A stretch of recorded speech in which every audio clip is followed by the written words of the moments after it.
Chapter 10, Key Issue 4.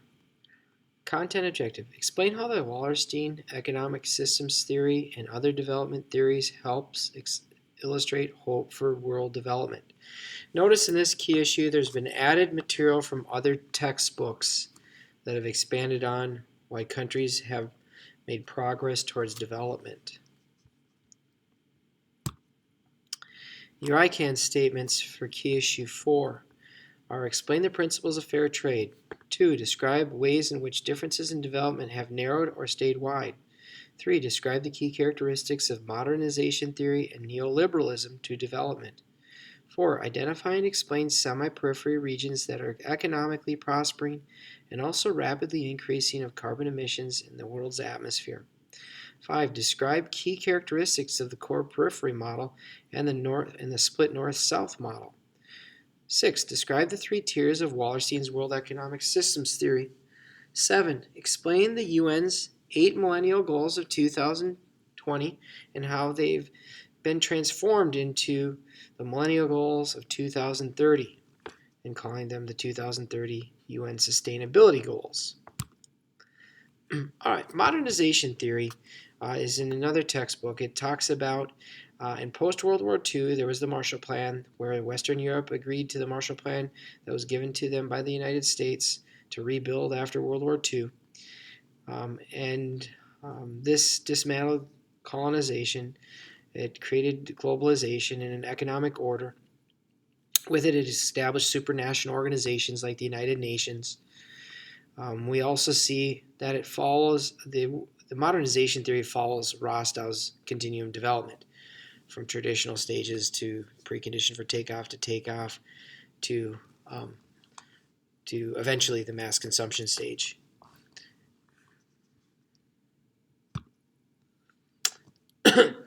Within the modernization theory and Rostow's model, you have the core countries, which are the capitalist economic system countries. Those core countries will exploit the periphery countries, or countries that have lower wages and are less developed. However, they agree with that this model also points out that there will be a trickle-down effect that will benefit the core but also the periphery. And that trickle-down effect should be seen in their movement through economic sectors from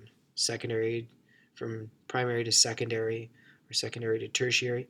However, when we look at the periphery countries, they're mostly subsistent living residents. And with subsistent living, resources are exploited to the core. So there's a sharp spatial contrast of the economic development and the trickle-down effect actually working between the core and the periphery. This also results in dualism. So when you see dualism, it's a clear split in how we see the north-south split of the highly populated periphery being the poor, where they're exploited resources, and then the lower populated wealthy have technological advancements in education. This leads to the core periphery, or the north-south split.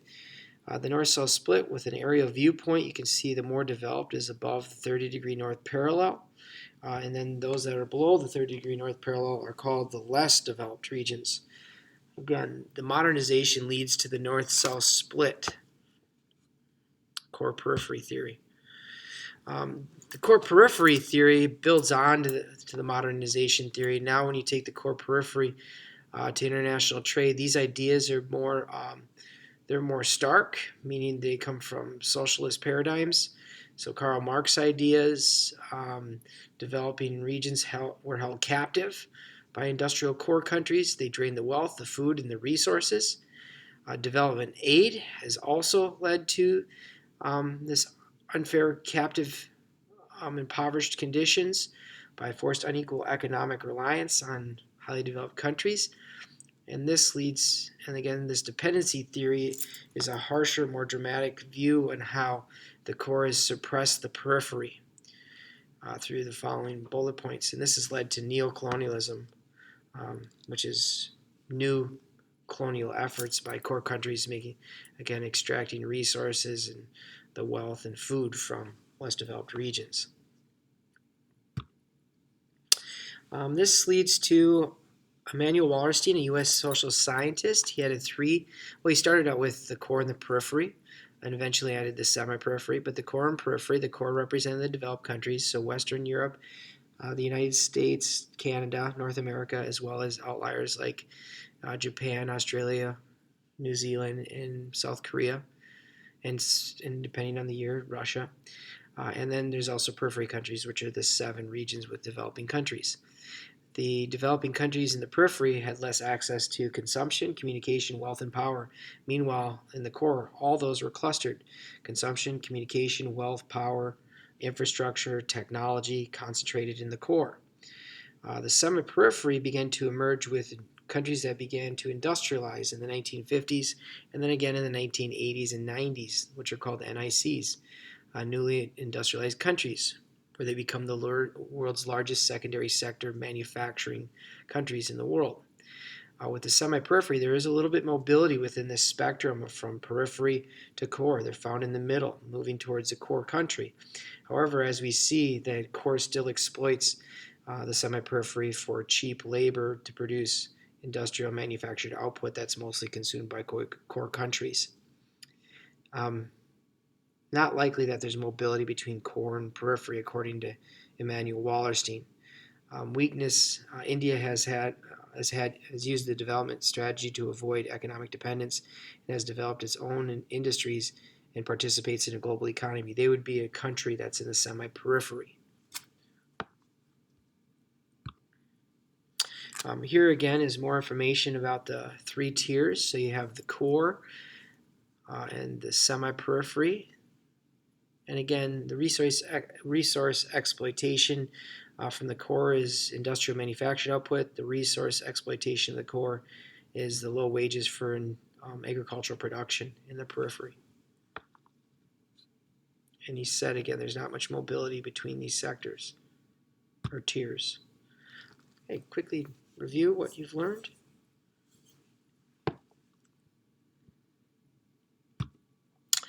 All right, the neoliberalism theory reinforces international trade approach, so it's synonymous. Neoliberalism is synonymous with the international trade approach, eliminating tariffs and quotas and license, focusing on human capital through educating the workforce, moving them through economic sectors, advancing school and technology.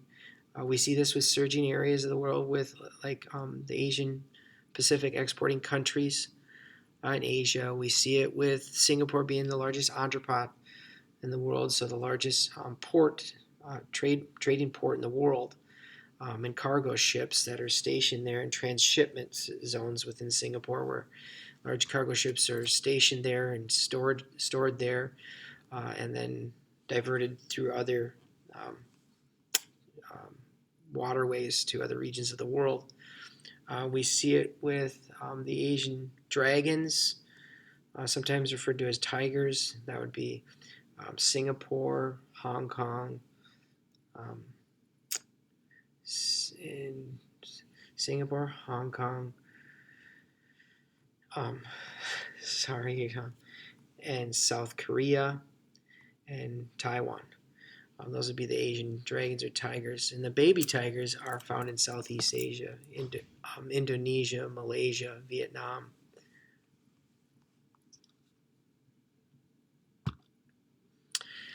All right, making progress. We have seen some progress since the 1980s. The GNI per capita has increased in much of the developed countries, or more rapidly in the developed countries. We see education. Years of schooling has increased by about the same number in developed and developing countries.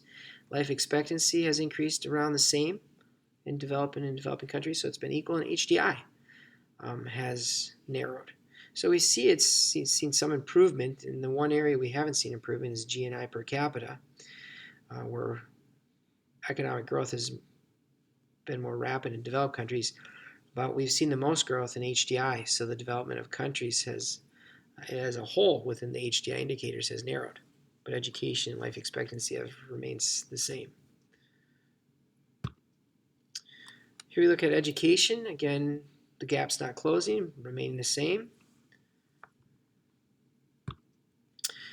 Here we look at life expectancy. The gap has narrowed slightly,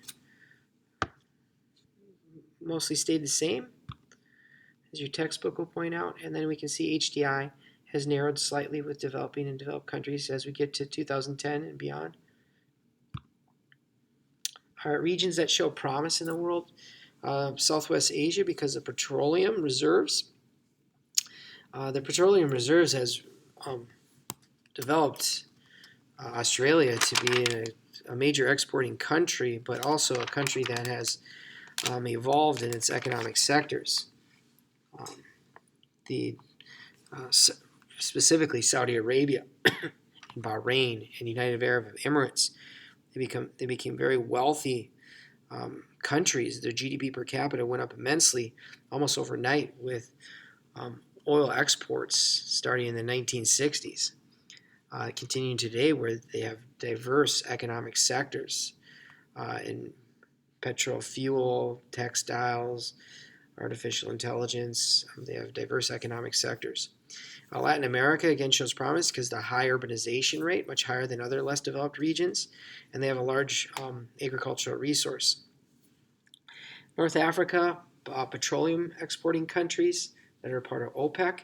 And then Canada, although it's very developed, has shown some growth, GDP, GNI per capita growth with the exploitation of tar sands for petroleum.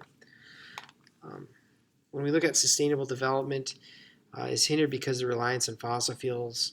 So when we look at electricity and transportation using fossil fuels, it creates pollution. So really we're trying to balance that sustainable development of these less developed regions where they're using alternative energy and using better practices, sustainable practices to increase economic development.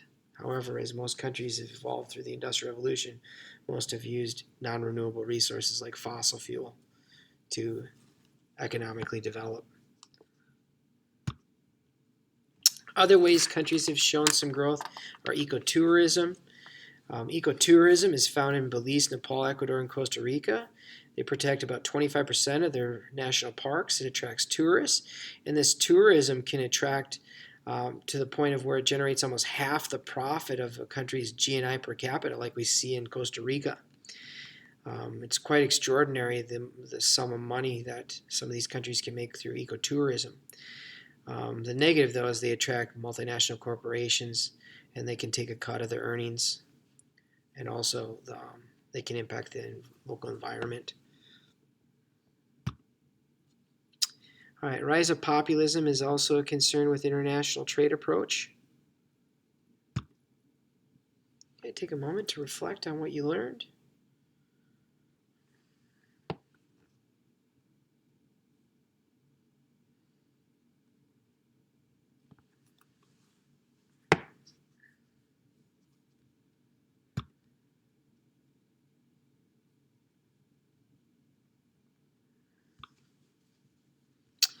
All right, fair trade. Fair trade is a response to the flow of the uneven flow of World Bank loans, direct investment loans, and then IMF loans. So it counters. So again, fair trade it counters the deficiency in those world loans. Fair trade is an international trade that provides greater equality to workers and small businesses in developing countries. It also is seen in parts of the world like North America, where we can see the 10,000 Villages, the largest fair trade organization. They trade food. The 10,000 Villages trade things like consumer products like food, clothing, household items, and also fair trade is found within developing countries. And fair trade encompasses characteristics such as they provide a fair wage, they provide union organization, they provide safety for workplace environments, so safety standards, and they also provide environmental sustainable production. And it also increases entrepreneurial and management skills of less developed regions. They also distribute the profits fairly between the distributor, the retailers, and the financiers. And it raises the income for small-scale farmers and artisans by eliminating the middlemen or the plantation farms. So again, eliminating multinational corporations.